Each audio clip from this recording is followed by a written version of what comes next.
Alrighty, well, the last video I started on was March 2nd of 2025. Today is April 25th, 2025. So let's get back to this. 100% cotton t-shirt that's been soaked in soda ash for at least 20 minutes and then spun out until it's just damp. This is a nylon cordage, I think it's 1/4 inch. We're going to go with that. This has been flipped inside out. The center has been marked. And we're going to do what we normally do for these.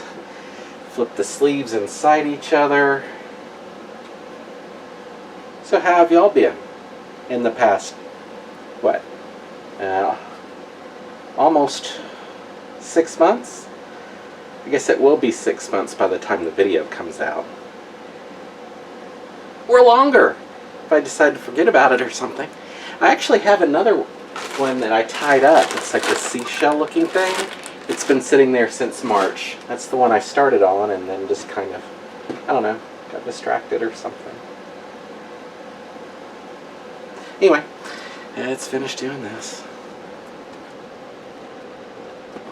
And this is a shirt I found sitting over here. So this has actually been in a Ziploc or resealable plastic thing, whatever, Ziploc, for the past, yeah, almost 6 months.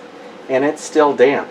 So if you're ever wondering how long you can leave it just sitting there already wrung out, at least 6 months. Alright, so I've got this ready well enough without doing that. So let's just go ahead and run my hand up here, see if I have to redo the whole thing or not. What do you think?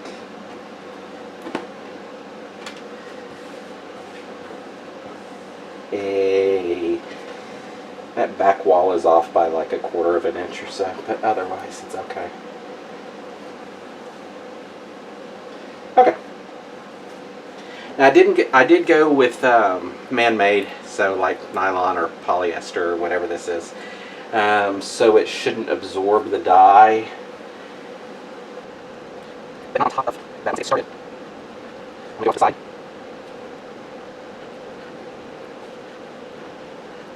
And that's really advancing on that side.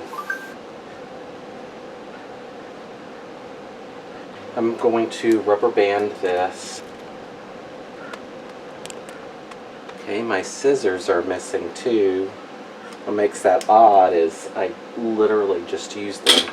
So this is what happens when you haven't been doing this for a while. Okay, I see.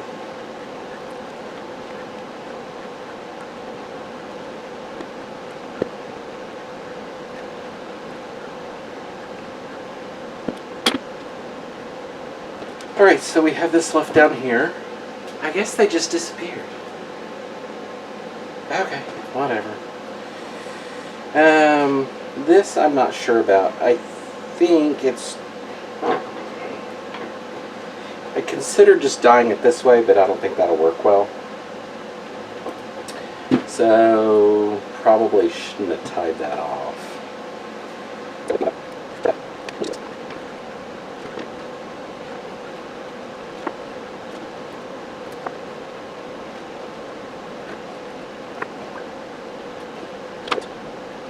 But I think I'm going to go with this and then do a angled. Yeah, I can't think of the word, but an angle. So this is what I've ended up with. I have no idea how this is going to turn out. I had something in my head, but it was different in my head, so you know how that works out. Off to dye. Okay, if anybody's keeping track, I still haven't found my scissors. We're going to go with Alchemist, simply because it has the greatest range of colors. This is at about 20 to 30 degrees incline. So I'm actually going to do dye under ice and then possibly dye over ice if I flip it over. So we'll just see how things go. It'll have to be flipped over. There's no way to get good coverage or complete coverage on a single side. with something this thick. So let's go ahead and do this.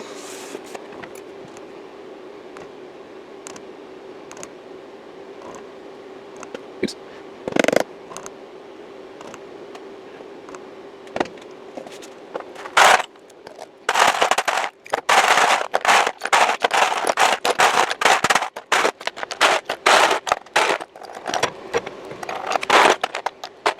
Alrighty, we'll let it melt through. It's been about 36 hours. I did do a second run of the dye after flipping it over. I don't think I recorded that, so let's go ahead and rinse this out.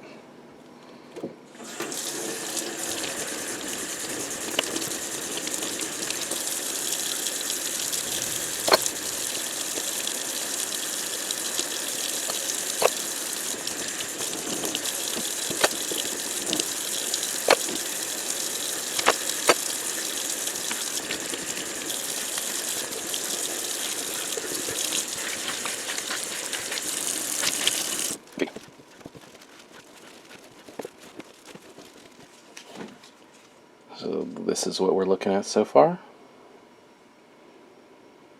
I'll throw this in the wash and then we'll take a final look.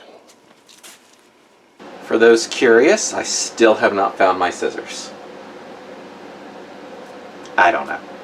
My only guess is they have gone into an alternate dimension, and that Casual Collisions just had a pair of scissors appear, and they're trying to figure out where the scissors came from. Anyway, that's the front. That's the back. We'll stay on the back for a little bit. It is so off-center. Like, really bad. These shirts are so miscut. I honestly don't know why I keep using them. I mean, look at this. Oh, okay, first of all, these down here are really cool. I have an idea, and I think it'll be a cool idea. It's going to come up. I'm going to use this same pattern with different colors, and I think the effect's going to be awesome. Anyway, there is a face up here. I think that's the only cool pattern. It's off center here, obviously, too. It didn't do what I was expecting. In my mind, it had something different. I do have another, obviously the dye stays with that nylon, more so than I thought, because you've got the lines running down the center. I'm not sure how obvious it'll be on the video, but in person it's really obvious. Let's see. I really don't have anything to say. This top part is cool, the bottom part is cool, but they're not necessarily, I guess they kind of go together. For what's in my mind, they go together. I'm just going to leave out this part when I do it again, and I think the results will be pretty cool. What are your thoughts? Let me know down below. Until next time, thanks for watching, and I hope you don't lose your scissors.